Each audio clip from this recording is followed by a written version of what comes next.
The metallic shimmer of the Bugatti Chiron under the dealership lights still felt like a dream. Years, years of grinding, of late nights fueled by lukewarm coffee and sheer willpower, of sacrifices that pinched but ultimately paved the way. Tyler Marshall, a name that had once been synonymous with struggle in the South Side of Chicago, was now inked on the dotted line of a vehicle that cost more than most houses in his old neighborhood. This Chiron, a breathtaking symphony of carbon fiber and raw power, wasn't just a car, it was a testament to the audacity of dreams and the stubborn refusal to let circumstances dictate destiny. The journey hadn't been easy. He'd faced prejudice, subtle and overt, doubted at every turn, pushed back against the systemic barriers designed to keep him exactly where he started. But Tyler had a fire in his belly that burned hotter than any obstacle. He channeled the EIE-Kaiv, negativity into fuel, transforming it into the relentless drive that ultimately led him to founding his tech startup. Now, the company was thriving, revolutionizing data security, and Tyler was able to indulge in a symbol of success he'd coveted for years. Driving it off the lot was an experience bordering on religious. The purr of the engine, a low, guttural rumble, vibrated through his very being. The responsive steering, the sheer acceleration, it was all intoxicating. He knew he was making a statement. Pulling up in a car like this in his upscale neighborhood, a predominantly white enclave where manicured lawns and carefully curated appearances were the norm. He wasn't doing it to flaunt, though. He was doing it to inspire, to show anyone who looked like him, anyone who felt like they were starting behind the 8 ball, that anything was possible. He parked it meticulously in his garage, admiring the sleek silhouette under the soft glow of the overhead lights. He spent the next hour just running his hand over the smooth curves, absorbing the sheer artistry of the machine. He was aware of the potential for envy, for resentment, but he tried not to dwell on it. He just wanted to enjoy this moment, this culmination of years of unwavering dedication. He even posted a picture on Instagram, a close-up of the Bugatti emblem with the caption, "Dreams do come true. Keep grinding." He knew it would ruffle some feathers, but he also knew it would inspire someone out there to keep pushing. As he finally headed inside, a sense of unease pricked at the back of his neck. He pushed it aside, attributing it to simple paranoia, but somewhere deep down, he knew this was just the beginning. The unease wasn't paranoia, it was a premonition. 2 days after bringing the Bugatti home, the subtle whispers started.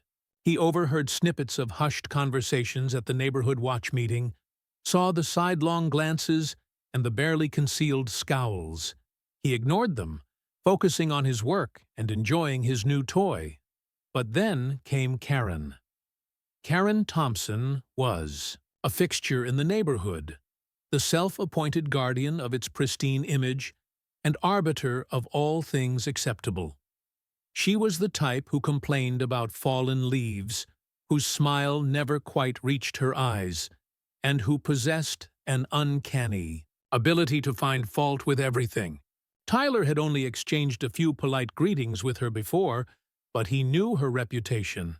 She was the kind of person who called the cops on black kids playing in the park, the kind who clutched her purse tighter when he walked by.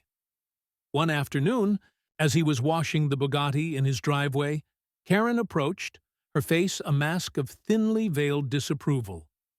"That's quite a car," she said, her voice dripping with sarcasm. "Are you sure you can afford it? These things are terribly expensive to maintain." Tyler simply smiled. "Hard work pays off, Mrs. Thompson." Her eyes narrowed. "I'm sure it does," she said, her tone implying something far less complimentary. "It's just, this neighborhood has standards, you know? We pride ourselves on maintaining a certain aesthetic. Tyler knew exactly what she meant. He was an anomaly, a black man in a Bugatti in her carefully curated world. He was disrupting the established order, and she didn't like it one bit. The conversation ended with Karen muttering something about property values and stalking back to her house. Tyler sighed. He knew he was in for trouble. He just didn't know how much. What he didn't know was that Karen had a son, a rebellious teenager named Chad, who possessed all of his mother's entitlement and none of her restraint. Chad saw the Bugatti as a personal affront. He resented Tyler's success, fueled by the racist rhetoric he'd absorbed from his mother, and seethed with envy every time he saw the car. He spent hours online researching the Bugatti, fantasizing about owning it, and plotting ways to get his hands on it. He was convinced that Tyler didn't deserve it, that it was somehow rightfully his. Karen, subtly encouraging his resentment, fueled the fire. She never explicitly told him to do anything, but her constant complaints about Tyler and his ostentatious display of wealth planted the seed of an idea in Chad's impressionable mind. The seed of an idea that would soon blossom into a full-blown act of stupidity. Chad's obsession with the Bugatti intensified. He started following Tyler's social media accounts, memorizing his routines. He knew when Tyler left for work, when he went to the gym, even what time he typically went to bed. He confided in a few of his equally misguided friends, sharing his plan to redistribute the wealth. They egged him on, blinded by their own sense of adolescent rebellion and fueled by the same misguided resentment that plagued Chad. The plan was ludicrously simple.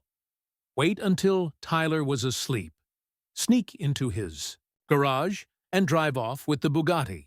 They figured they could sell it for a fortune and split the profits.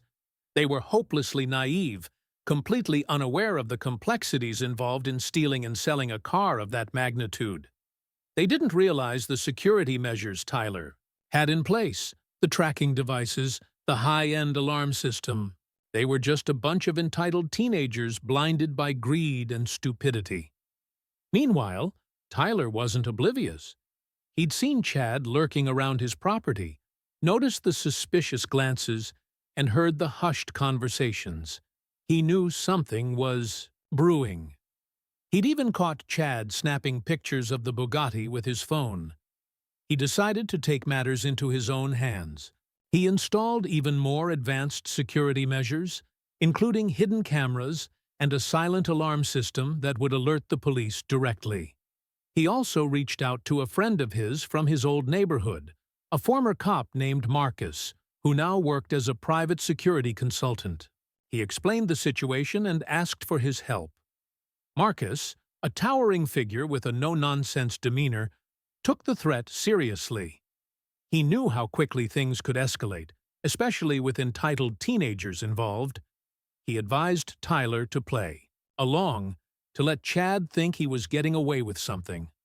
He wanted to catch him in the act, to make an example of him. He knew that a simple slap on the wrist wouldn't deter Chad, that he needed to face serious consequences for his actions. Tyler agreed.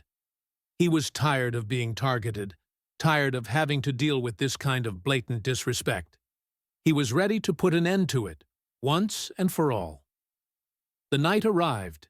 Tyler made sure to leave the Bugatti prominently displayed in his garage, the door slightly ajar, just enough to lure Chad in. He pretended to go to bed early, leaving all the lights off in the house. He was wired, adrenaline coursing through his veins. He knew Chad was watching, waiting for the opportune moment to strike. Marcus and 2 uniformed police officers were stationed nearby, hidden in an unmarked van, monitoring the situation. They had a clear view of Tyler's house and the surrounding area. They were waiting for Chad to make his move. Inside the house, Tyler sat in the dark, watching the security camera footage on his laptop. He saw Chad and his two accomplices sneaking through his yard, their faces obscured by hoodies. They approached the garage cautiously, peering inside. Chad, emboldened by his misguided confidence, gestured for his friends to follow him. They slipped into the garage, their eyes gleaming with anticipation. Tyler took a deep breath and pressed the button on his laptop, activating the silent alarm. The police were on their way. He watched as Chad climbed into the Bugatti, fumbling with the keys he'd somehow managed to acquire. He started the engine, the roar filling the quiet night. He grinned, a triumphant expression on his face. He thought he'd won. He thought he'd gotten away with it. He couldn't have been more wrong.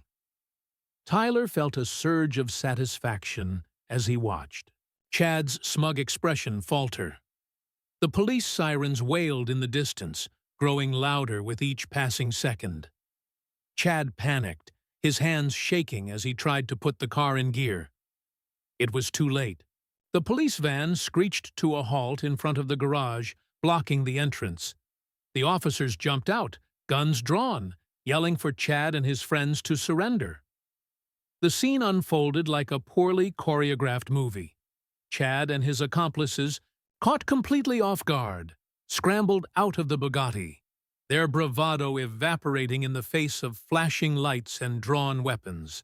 They raised their hands in the air, their eyes wide with fear. "Get on the ground! Now!" The officers barked, their voices filled with authority. Chad and his friends, their faces pale and sweating, complied immediately. They lay face down on the Edo pavement, their bodies trembling. The officers quickly handcuffed them and led them to the police van. Marcus approached Tyler, a grim expression on his face.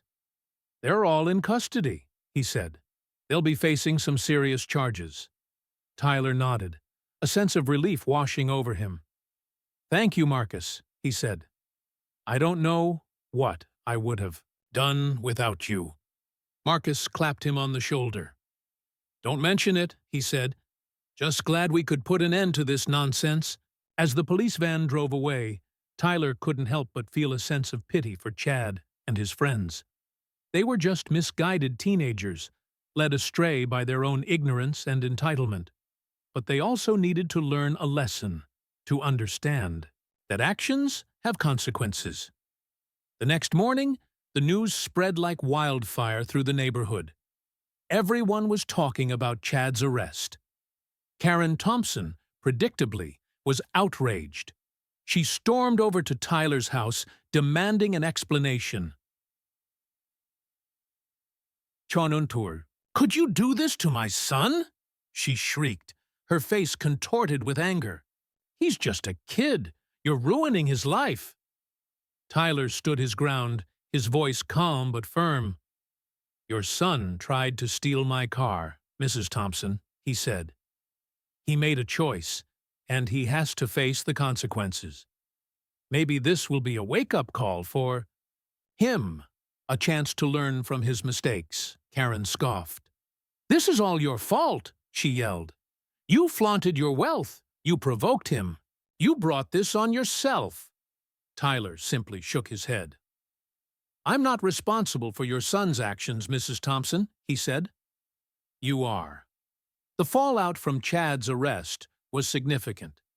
He faced felony charges for grand theft auto and conspiracy, and the media had a field day with the story. The incident exposed the undercurrent of racism and entitlement that festered in the neighborhood, forcing a long overdue conversation about privilege and prejudice. Karen Thompson's reputation was shattered.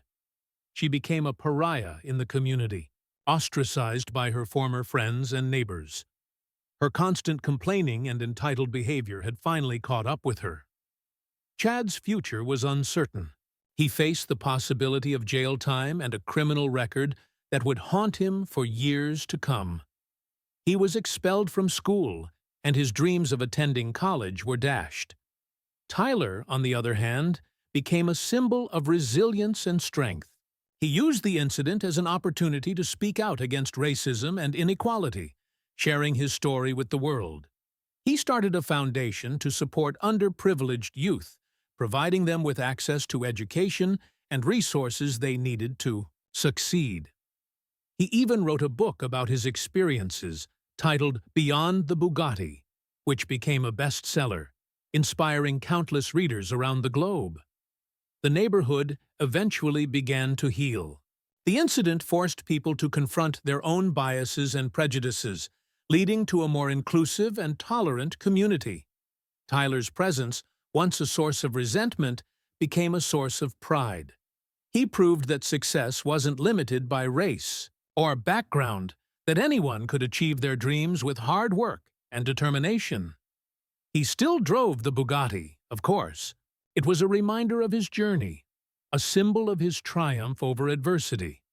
But it was also a reminder of the importance of staying vigilant, of standing up against injustice, and of using his success to make a positive impact on the world.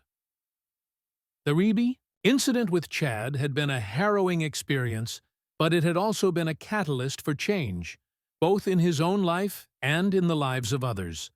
And in the end, that was all that mattered.